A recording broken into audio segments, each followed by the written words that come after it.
বিরহের আস্বাদন করব। আমরা সকলে সকল ভক্তবৃন্দ আজ এই প্রাঙ্গণে উপস্থিত। আমরা একটু নদিয়া নগরে প্রবেশ করব। সেখানে দয়াল নিতাই চাঁদ তার প্রাণের ভ্রাতা গৌরচাঁদ সবার সাথে অবস্থান করছেন। কোথায়? নদিয়া নগরে। অশেষে বিশেষে নামাদি আস্বাদন করে সকলকে নামে মাতোয়ারা করে গৌরহরি একটি সিদ্ধান্ত নিলেন। সিদ্ধান্তটা কি? তিনি সন্ন্যাসের যাত্রা করবেন। কোথায় যাবেন? সন্ন্যাসে যাবেন। কেন যাবেন? জীবহিতু তরে। জীবের হিত কেন?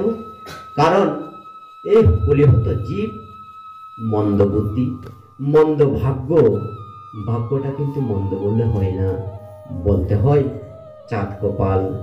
কারণ এই যুগের জীব বিনা সাধনে, বিনা ভোজনে, না ডেকে যেটুকু অর্থাৎ নিজের পকেটের অর্থ খরচ না করে সেই সত্যের দুর্লভ ধন আজ কলির জীব পেয়েছে অনায়াসে। তাই দুর্ভাগা বলা যাবে না, তারা চাঁদ গোপাল। সে মহাপ্রভু দেখলেন পুরুষে মোজিত জীবকে সরসে ফিরানোর জন্য আজ মহাপ্রভু আসলেন। কোথায়? ব্রজগতে। ব্রজগতে আসলেন কিভাবে? দুটি দেহ, একটি কায়, একটি দেহে অবস্থান করে, অর্থাৎ রায় কিশোরী, রায় কিশোর দুজনের সত্তা একাঙ্গে অঙ্গীকার করে আসলেন এই ভূমিতে। আজ সেই প্রিয়জনা গৌরহরি সকলের প্রাণ সে যাচ্ছেন সন্ন্যাসে। সেই খবর জেনে তাহার ভক্ত পার্শ্বদ সকলে আজ বিরহ অগ্নিতে দাহ দাহ করে চলছে। কারণ তাহারও প্রাণের পুতুলি যদি বিচ্ছেদে ঘটে, তাহারও ভালোবাসার ধন যদি হারিয়ে নিজে ভালোবাসা বঞ্চিত হন, তখন তার হৃদয়ে সেই সঙ্গ না পাওয়ার যে বেদনা, সেই বেদনা হত হলেন কারা? আজকে নদিয়ার নগরের নাগরী ভক্তগণ। এদিকে কাঁদছেন কে? শ্রীবাস। কাঁদবে না কেন? যার আঙিনায় প্রতিদিন সন্ধ্যার সময় অশেষে বিশেষে ব্রজের লীলা আস্বাদন করতেন, নর্তন করতেন, কীর্তন করতেন। আর তাহাদের প্রাণের পুতুলি, প্রাণের সর্বস্ব ধন, যাকে সবসময় অন্ন আদি, সেবা দ্রব্য আদি খাইয়ে দিতেন, সেই ধন আজকে কোথায় যাচ্ছেন? তাহার অগস্ত্য যাত্রা হচ্ছে। অগস্ত্য যাত্রা শব্দে অগস্ত্য মুনি বিশেষত্ব জড়িত আছে। অগস্ত্য মুনি যে যাত্রা, সেটি ফিরে আসার যাত্রা না, সে যাচ্ছে, সেখান থেকে আর ফিরবেন না। এদিকে সে গৌর প্রাণা নিত্যানন্দ অদ্বৈত আর যবন ভক্ত হরিদাস সকলেই কাঁদছে, দোলায় দোষরিত হয়ে কাঁদছে, লুটুপুটু খাচ্ছে। কারণ আজ নিমাই সন্ন্যাসে যাচ্ছেন। এদিকে সেই কথাই তো বাদ দিলাম, কিন্তু ঘরে একজন দুঃখিনী আছেন। দুঃখিনী আর কেহ নয়, সে তার মাতা।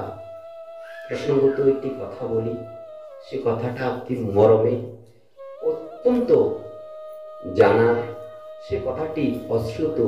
অশ্রুত শব্দের অর্থ কি? যাহা আগে শোনা হয় নাই, তাই সেটি শুনুন। সে কথাটি আমরা জানি, আমাদের গৃহে মাতা আর পিতা ভরণ পোষণ পালন করেন, কিন্তু তত্ত্বে বলছেন মাতা শক্তির 3টি সত্তা এই জগৎজীবকে পালন করছে। কারণ সংসারে অনেকে তো মাতা, অনেকে তো পিতা, কিন্তু এক একজনের পুত্রকে এক একজন মাতা ভরণ পোষণ করছেন। এক মাতা সকল পুত্রকে ভরণ পোষণ করছে না, কারণ একে অপরের মধ্যে বিদ্বেষ রয়েছে। আইসিসি হরিপুরুষ প্রভু জগৎবন্ধু করছেন, বিরোধ বিদ্বেষ পাপ রাখিও না মনে, ক্ষুধার্ত দেখিলে খাদ্য দিয়ে সাধ্য মতো, ধর্মের দৃষ্টি রাখি কর্ম করিও পালন। কিন্তু সে দৃষ্টি, সেই মন মানসিকতা আমাদের করির করাল গাছে স্বার্থের শৃঙ্খলে মারা গেছে, সে ডেট হয়েছে। সুতরাং সেই আমাদের যে দৃষ্টিভঙ্গি, আমাদের অনেকেই এক একজনের এক এক স্বতন্ত্র পালিতা পালনকর্তা রয়েছে এই গৃহ মাঝে। কিন্তু গোপন কথা হচ্ছে, সকলকে ভরণ পোষণ করে কি, সকলকে প্রযত্নে স্নেহ করে রাখেন কি, সে সত্তা মাতৃদেবীর তিনটি সত্তা। সে সত্তা হচ্ছে কি, একটি হচ্ছে জন্মদাত্রী মাতা, একটি হচ্ছে ধরিত্রী মাতা, আরেকটি হচ্ছে প্রকৃতি মাতা। এই তিন মাতার আশ্রয়ে এই বিশ্ব ব্রহ্মাণ্ড আশ্রিত। এখানে গোপন নির্যাস লুকিয়ে আছে। সচি মায়ের কথায় হঠাৎ এই তিনটি মায়ের প্রসঙ্গ টানলাম, কারণ এটি না জানলে মানব জীবনের পূর্ণতা আসবে না। শ্রীহরি ভজনের যে সুগম পথ, সেটি প্রশস্ত হবে না, সে দরজা খুলবে না। তাই বলছিলাম কি, প্রকৃতি মাতা, ধরিত্রী মাতা আর পালনকারী মাতা, যে শিশুকে কোলে লালন পালন করেন, এই মাতা, এই লালনকারী মাতা কথা বলতে আমাদের জগতে সমস্ত মাতৃজাতিকে একটি মাথায় বলা হয়েছে, সেটি হচ্ছে কোলে করে মাতা, অর্থাৎ পালিতা মাতা। তাহলে এই তিন মাতার তিনটি বৈশিষ্ট্য, তিনটি গুণ পরিলক্ষিত হয়। দেখুন, আমরা সকলে এই ধরিত্রী মাতার কোলে বসবাস করছি। ধরিত্রী মাতাকে কত নিষ্পেষিত, কত নির্যাতিত, কত না আঘাতে জর্জরিত করছি, কিন্তু একটিবারও শ্বাস প্রশ্বাস ফেলছেন না। বলছি, তোরা আমায় এত আঘাত করছিস কেন? তোরা আমার উপর এত অত্যাচার করছিস কেন? কারণ সেই ধরিত্রী মাতা বড় সহনীয় মাতা। এই মাতার গুণ কোত্থেকে পেল?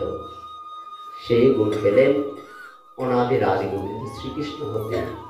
সে মাতা শ্রীকৃষ্ণকে কথা দিয়েছেন, তোমার যত সৃষ্টি সব আমার পক্ষে ধারণ করিব।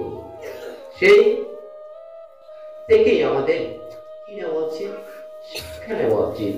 আরেকটি মাতা আছেন, সে মাতাটি হচ্ছে কোলে করে মাতা, যে মাতা তার জন্ম থেকে মৃত্যু অবধি সেই পুত্রের কি করেন, সুকামনা করেন, দীর্ঘায়ু কামনা করেন।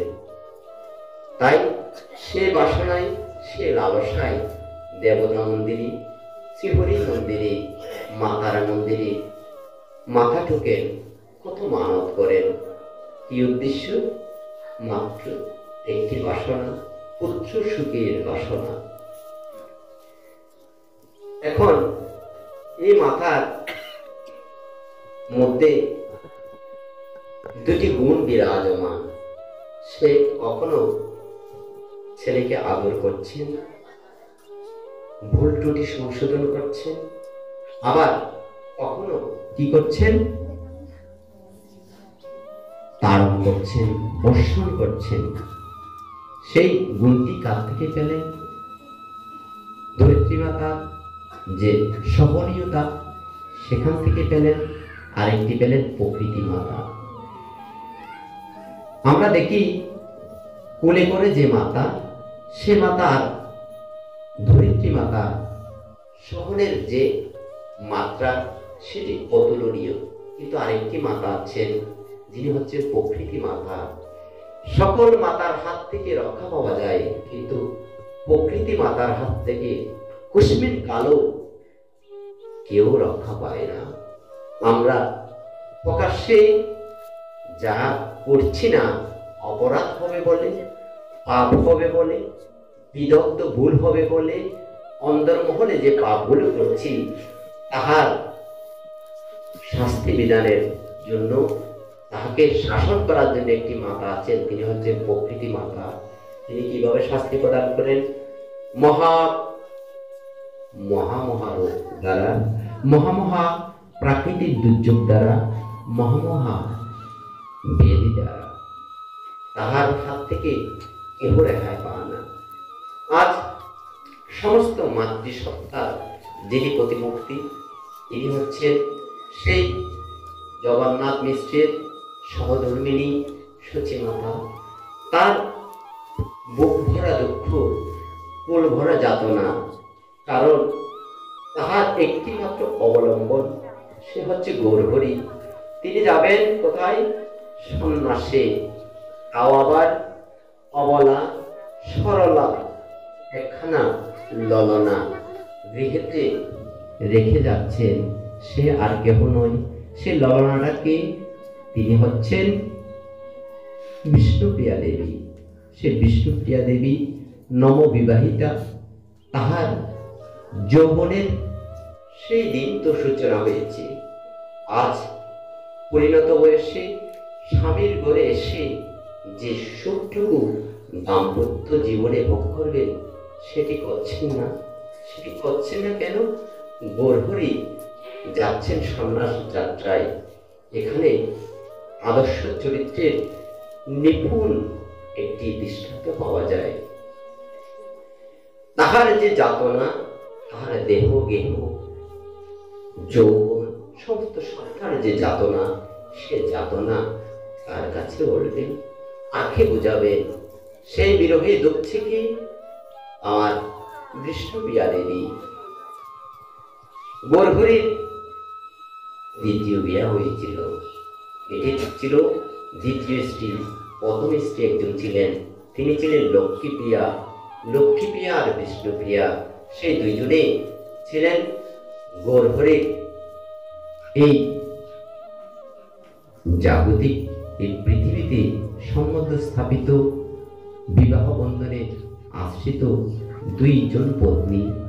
আর লক্ষ্মীপ্রিয়া আগে জানতেন, কারণ মহাপ্রভু যখন নামে মাতোয়ারা, সমাজ সংস্কার, দেশের উন্নয়ন, বিশ্বে একটি প্লাবন, প্রেমের প্লাবন সিঞ্চন করবে বাসনা জেগে বঙ্গদেশে আসছিলেন, সেদিকে বিরহ সন্তপিতা সে লক্ষ্মী দেবী সর্বরূপ বিরহ দংশনে সর্বপ্রথম কি হলেন?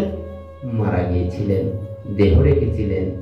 দেহ রেখে তিনি চলে গিয়েছিলেন, কারণ জানতেন আমি এই সামান্যটুকু বিরহ যে সম্বরণ করতে পারছি না।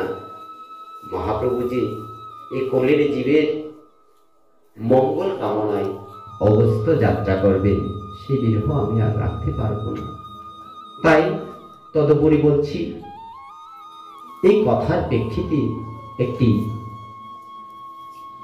বলতে হয়, আমরা সকলে কম বেশি আছি মেবারের রানী মীরাবাইয়ের কথা। মীরা রাসমন্দিরে ছিলেন। তিনিও বিরহে ভুগছেন। বিরহটা কেমন?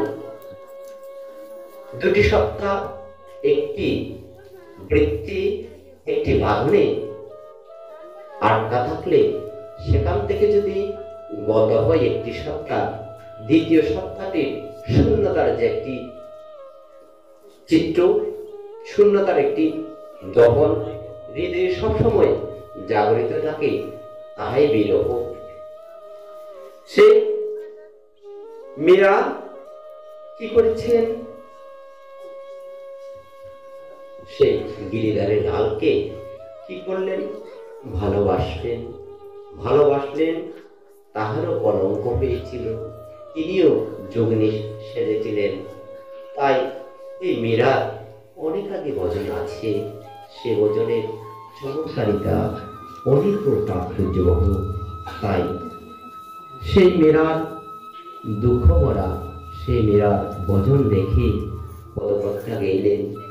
রাজরানী মীরা বিকারিণী গিরিধারী তোমার লাগিয়া, রাজরানী মীরা বিকারিণী গিরিধারী তোমার লাগিয়া, পথে পথে ফিরি উদাসিনী হরিনাম ভিক্ষা মাগিয়া গো, গিরিধারী তোমার লাগিয়া। এই গিরিধারের জন্য তিনি পথে পথে ভিক্ষা মাগলেন।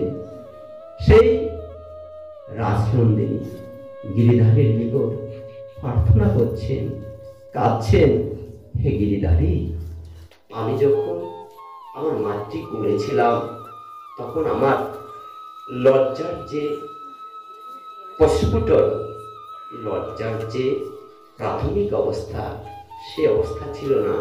আমি মায়ের কোলে দিগম্বরী ছিলাম। দিগম্বরী শব্দের অর্থ কি? যাহার বসনের জ্ঞান নেই, অর্থাৎ পরনে যাহার লজ্জা আবরণের যে বস্ত্রাদি ভূষণাদি তাহা থাকেন না, সেই মেয়েরা ছোট্টবেলায় বলছেন আমি তোমায় পেয়েছি। সেই আমার যে বয়সটিতে আমার লজ্জা উত্থিত হয়নি, লজ্জা প্রস্ফুটিত হয়নি, সেই বেলায় তোমাকে পেয়েছিলাম। আজ আমায় কে বলছেন? লোকে বলে মীরা পাগলিনী, রানা বলে মীরা কলঙ্কিনী। আজকে আমার স্বামী আমার কলঙ্কিনী বলছে, আর পাড়া প্রতিবেশী পাগলিনী বলছে। দেখো, সেই বয়সে তোমাকে পেয়েছি। কিরূপ পেয়েছি? বরযাত্রায় বর যাচ্ছিলেন পালকিতে দোলায় চড়ে, মার কাছে আবদার করেছি, মা ওই পালকিতে কে যাচ্ছে? মা বললেন ওই পালকিতে করে বর যাচ্ছেন। তখন সে লালসা থেকে মায়ের কাছ থেকে সেই ছোট্ট অবস্থাতে তিনি বর প্রার্থনা করলেন। তখনই তাকে সেই গিরিধারীকে মা হস্তে অর্পণ করেন। সেদিন থেকে তার সাথে প্রণয় শুরু, ভালোবাসা শুরু। কিন্তু সংসারের গতাগতি যখন রানা কুম্ভকে নিজের জীবনে গ্রহণ করলেন, সেখানে বিরহ উত্থিত হয়েছিলেন। সেই প্রকারে আরো অনেক কিছু আছে। মীরার যে বিরহ, সেটিও বিরহ।